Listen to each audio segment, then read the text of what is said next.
자, 이번에는 읽기 전에 나와 있는 부분을 보도록 하겠습니다. 교과서는 53페이지입니다.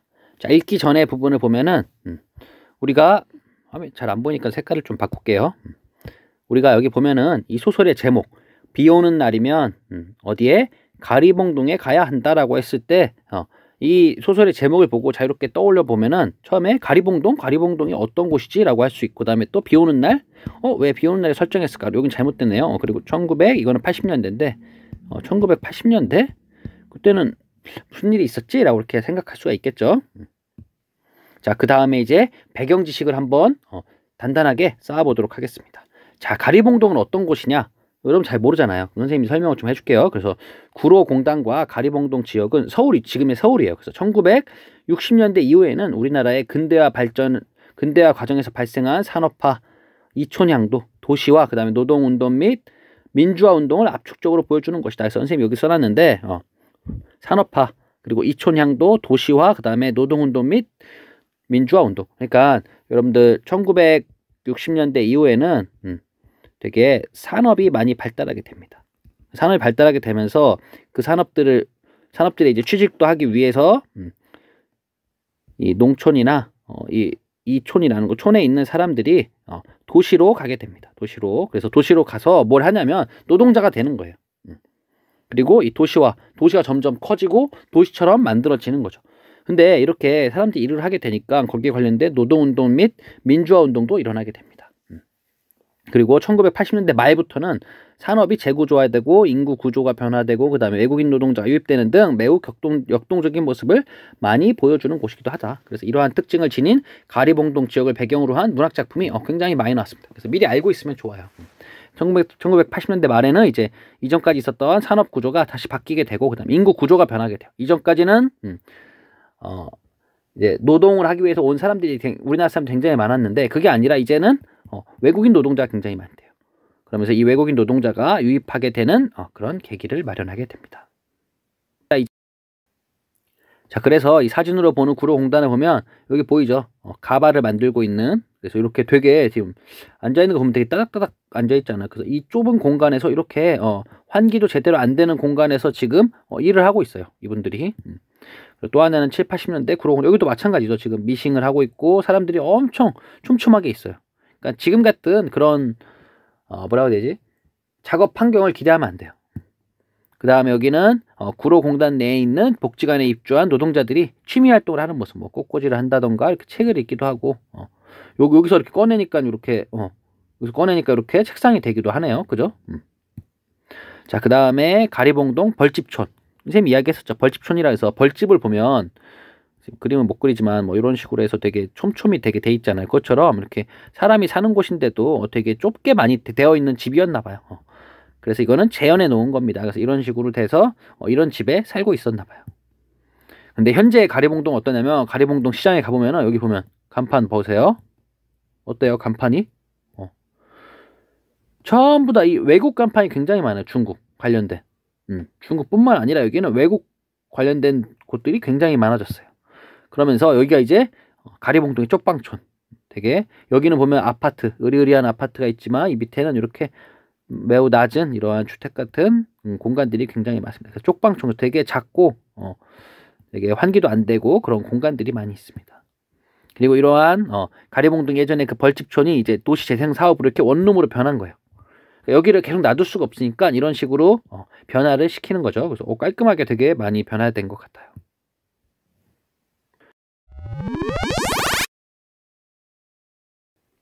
자, 그 다음에 이 작품의 줄거리를 잠깐 영상을 보도록 하겠습니다.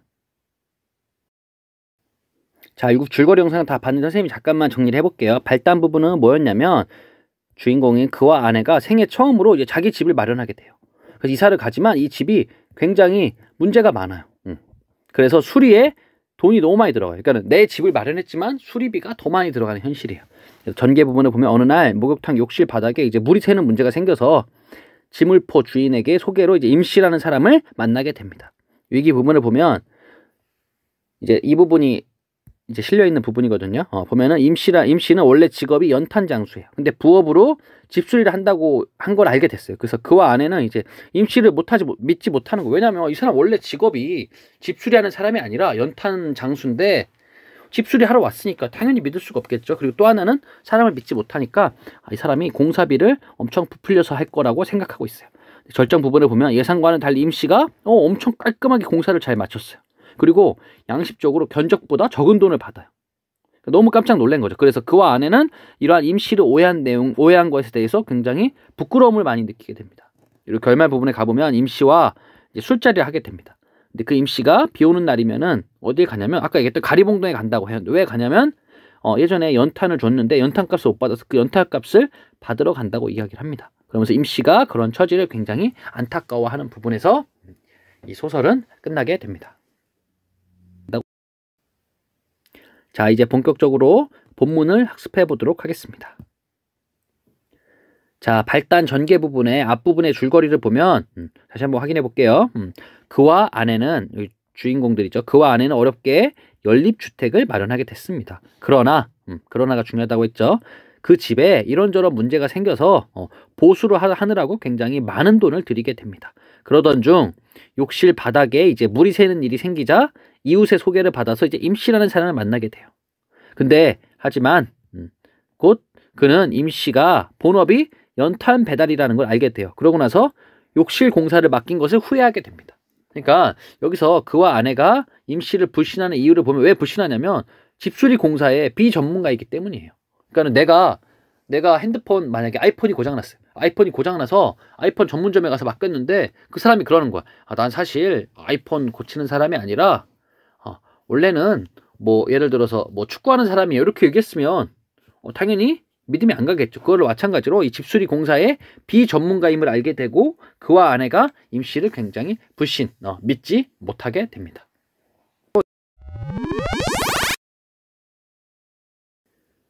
자, 그럼 본격적으로 53페이지 위기 부분을 보도록 하겠습니다. 오늘 끝나기는 어렵겠죠? 하면서 아내는 내일까지 일이 계속된다는 게 벌써부터 지겨운 듯 했다. 그럴 거야. 움직일 때마다 발부리에 차이는 세간살이들을 이리저리 옮겨 놓으며 그는 건성으로 대답했다. 그 비슷한 말을 임씨에게 해보았는데 임씨 역시 건성이었다. 사장님이야 며칠이 걸려도 아무 상관없지요. 견적 뽑은 대로만 주시는 거니까요. 나머지는 지가 백날이 걸려도 하자 없이 해놓을 일만 남은 셈입니다. 라고 하면서 지금 뭐라고 설명했냐면 아니 좀 시간이 오래 걸릴 것 같아서 이야기를 했더니 사장님 며칠 걸려도 상관없어요. 저는 그냥 견적 뽑은 대로만 하는 거예요. 라고 이렇게 했어요. 그러고 나서 18번째 줄을 보면 임씨 말대로 당일로 끝낼 속셈은 아닌 듯 싶었다. 라고 해서 이게 화면을 보면 그와 아내가 임씨가 일부러 더디게 그러니까 좀 천천히 일한다고 생각을 했어요. 그래서 공사비를 부풀리거나 혹은 대충 일하려는 수작이라고 생각을 하고 있었어요. 그 다음에 다시 그 뒷부분 볼게요. 젊은 인부는 30분쯤 일하고 나면 담배 한 대와 냉수 한 컵 하는 식으로 일을 질질 끌고 젊은 녀석 단속하랴 젊은 녀석은 이제 임씨의 보조 일꾼, 뭐 같이 도와주러 온 일꾼이 되겠죠. 젊은 녀석 단속하랴, 자신이 하는 일에 신경 쓰랴, 입으로 한몫하랴.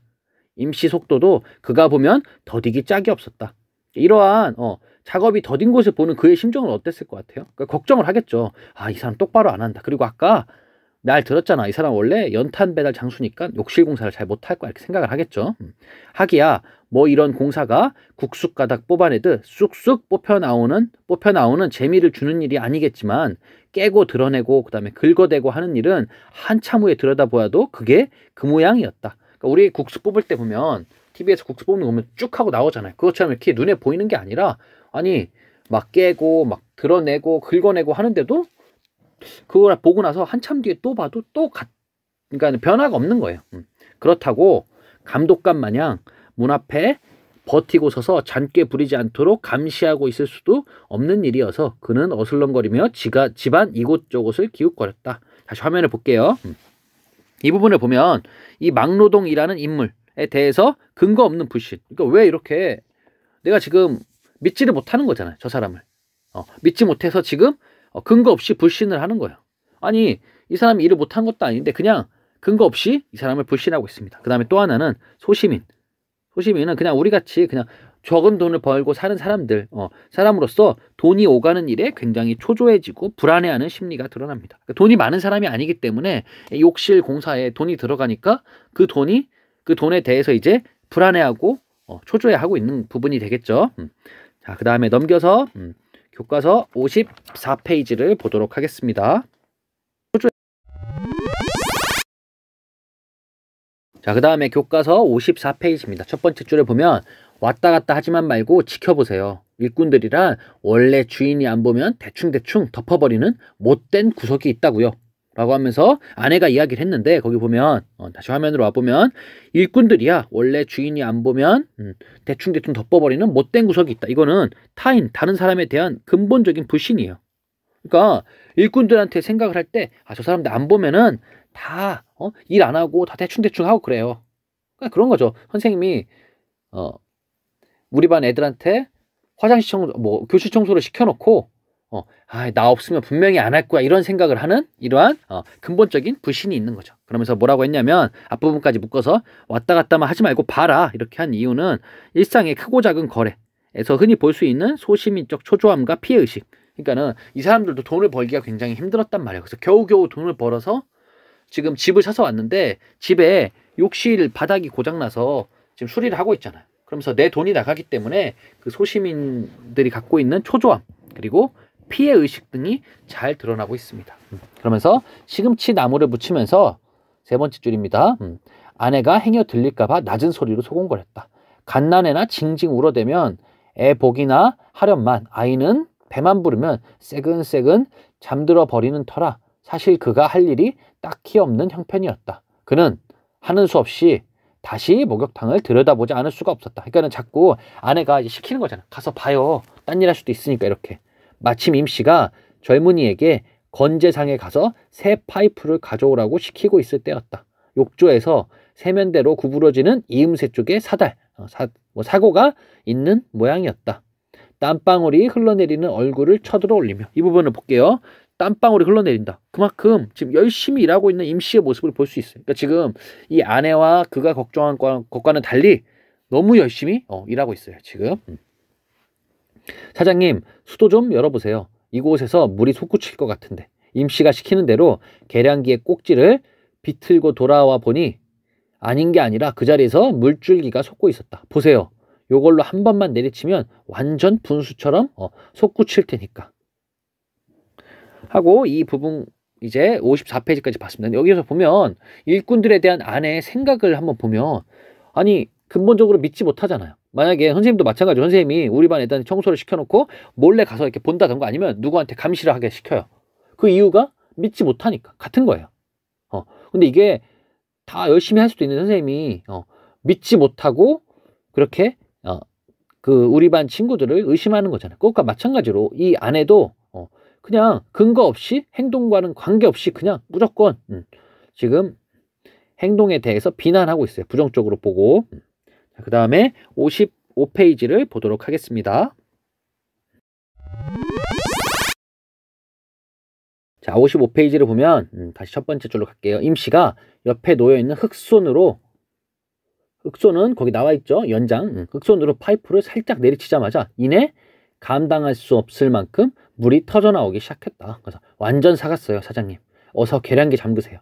터진 데 찾았으니까 일은 다 한 거나 마찬가지라고요. 임씨는 젊은 인부를 기다리는 사이 아내에게 냉수를 한 컵 청했다.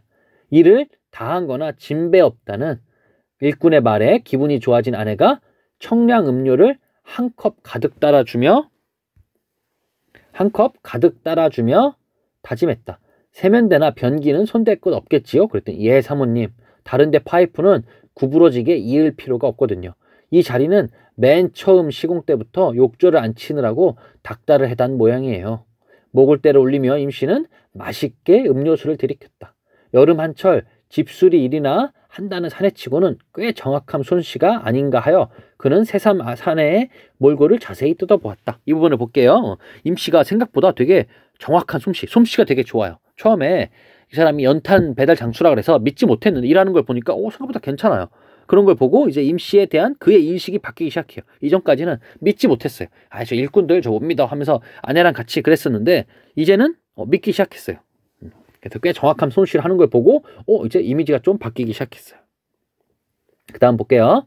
원래는 자주색이었을 티셔츠는 잦은 세탁으로 누런빛이었고 얼마나 오래 입었는지 검정 고무줄이 삐져나온 추리링의 허리깨는 서툰 손바느질로 터진 실밥을 꿰맨 자리가 어지러웠다. 작은 체구에 비하면 어깨 근육이나 팔목의 힘줄은 탄탄해 보였고 더위로 상기는 이제 붉게 오른 얼굴이 붉어진 얼굴은 이제 막 밭을 갈다 나온 농부처럼 건강해 보였다. 자, 이 부분을 보면 임씨의 초라한 차림새를 보면 굉장히 넉넉하지 않은 형편임을 알 수가 있어요. 왜냐면 보면 원래 자주색이었는데 너무 빨아서 누런빛이 됐고 얼마나 오래 입었는지 추리링은 검정 고무줄이 나왔고 근데 그거를 또 손바느질해서 했는데 터진 실밥을 꿰맨 자리가 몹시 어지러웠대. 제대로 하지 못한 거죠. 근데 그와 반대로 임씨의 체구는 굉장히 탄탄했어요. 그 얘기는 뭐냐면 노동으로 신체가 굉장히 단련되어 있음을 알 수가 있는 부분입니다.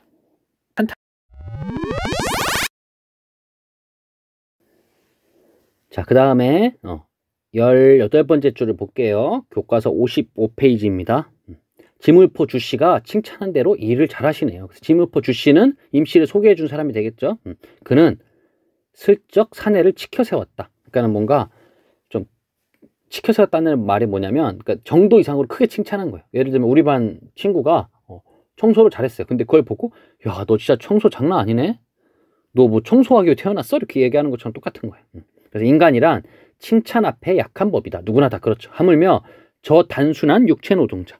자, 이 부분을 보면 저 단순한 육체 노동자라고 표현돼 있어요.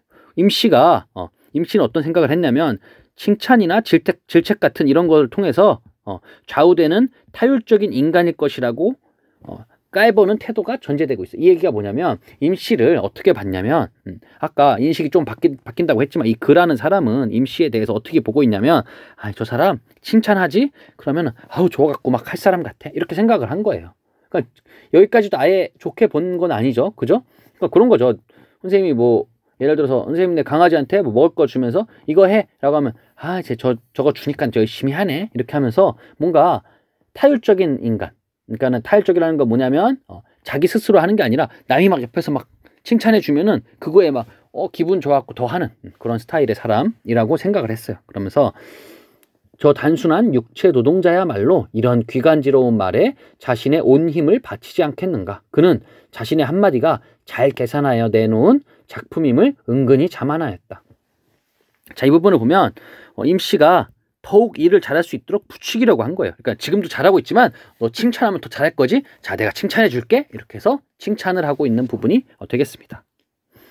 자, 그 다음에 뭐라고 나와 있냐면 한데 임씨의 반응은 예상과는 다르게 빗나갔다. 뭐립쇼? 누가 와서 이래도 마찬가지니까요. 목욕탕 하자 공사는 순서가 있어요. 라고 하면서 여기 화면을 볼게요. 임씨는 다른 사람이 아니라 자신의 기준에 따라서 일을 하는 자율적인 인간이에요. 그러니까 우리 뭐 자율주행이라고 하잖아요. 요새 자동차 새로 나온 것들. 그러면 운전을 하지 않아도 자기 스스로 가는 거예요. 그것처럼 이렇게 자신의 어떠한 기준에 따라서 일을 하는 굉장히 자율적인 사람, 그리고 자신의 주관을 갖고 있고 남의 말에 쉽게 흔들리지 않는 인물, 굉장히 좋은 인물이죠. 그러니까 그런 거죠. 주변에서 누가 야, 쟤 진짜 예를 들면 주변에서 누가 국어선생님 진짜 별로래 했을 때 진짜? 그런가 보다 하고 하는 사람이 있겠고, 국어선생님 진짜 별로래 하면 아니 나는 수업도 괜찮고 국어선생님 좋던데 이렇게 얘기하는 거. 이게 바로 자율적인 것과 타율적인 거예요. 그러니까 타율적인 거는 다른 사람에 의해서 이렇게 좌우되는 거예요. 근데 자율적인 사람은 자신의 기준에 의해서 자신의 주관을 갖고 있는 사람이라고 볼 수 있습니다. 그다음 25번째 줄, 그래도 하면서 그래도 하고 입막음을 하려다 말고 그는 할 말이 마땅치 않아 주춤거렸다. 그래도 당신 솜씨가 최상급이요 하는 말도 이상하게 들릴 것이고, 그래도 누군들 당신만하게 일을 처리하겠느냐 하고 말해도 속이 보여 곤란했다.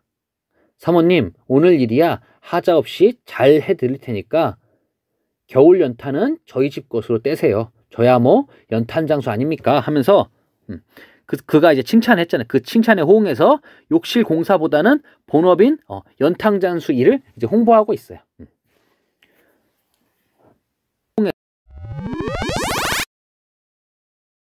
그 다음 이야기가 이쯤에 이르면 그는 더욱 할 말이 없어진다. 되려 임씨의 자기 선전 앞에서 스스로의 대답이 궁색해졌다. 56페이지입니다. 아내 또한 딱히 연탄을 맡기겠다는 대답도 없이 웬일인지 굳어진 표정이었다. 그러면서 고향이 어디요? 라고 하면서 나의 예상과는 달리 흘러가는 대화를 돌리기 위해서 내가 한 말이요. 너무 이제 민망하니까. 그래서 고향이 어디요? 라고 하면서 아무려면 머리 굴리는 거야. 임씨보다 못하랴 싶어서 그는 말거리를 돌려보았다. 어딘가에는 반드시 임씨를 달뜨게는 뭔가 흥분하게 할 함정이 있을 것이다. 하면서 부드러운 말로 콱 움켜잡아야 일에 정성을 쏟아 완벽한 공사를 해줄 것이 아닌가 하면서 화면을 보면은 계속해서 임씨가 일을 더 잘할 수 있도록 부추기려 하는 거예요. 지금도 잘하고 있는데 계속 부추기려고 지금 노력을 하고 있어요. 그랬더니 임씨가 고향이요? 임씨가 반문하고서 쓰게 웃었다. 반문하고서는 뭐냐면 물음에 대답하지 않고 이제 되묻는 거죠. 고향이 어디요? 했으면 저 평택이요 하지 않고 고향이요? 하고 다시 물었다는 얘기예요. 고향이 어디냐고 묻지 말라고 뭐 유행가 가사가 있지 않습니까? 고향 말하면 기가 막혀요. 벌써 한 7, 8년 돼가네요. 경기도 이천, 여기가 임씨의 고향인가 봐요. 이천에서 농민이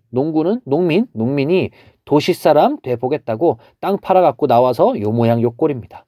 그 땅만 그대로 잡고 있었어도 점점점 하면서 화면을 보면 임씨가 고향을 떠나온 것을 굉장히 후회하고 있음을 직접적으로 드러내고 있어요. 왜냐면 나와 있잖아요. 내가 괜히 이 모양 이 꼴이 됐어요. 그 땅만 잡고 있었어도 하면서 이는 임씨가 돌아갈 고향이 없는 뿌리 뽑힌 도시 빈민이라는 자괴감은 스스로 괴로운 감정을 가지고 있는 겁니다.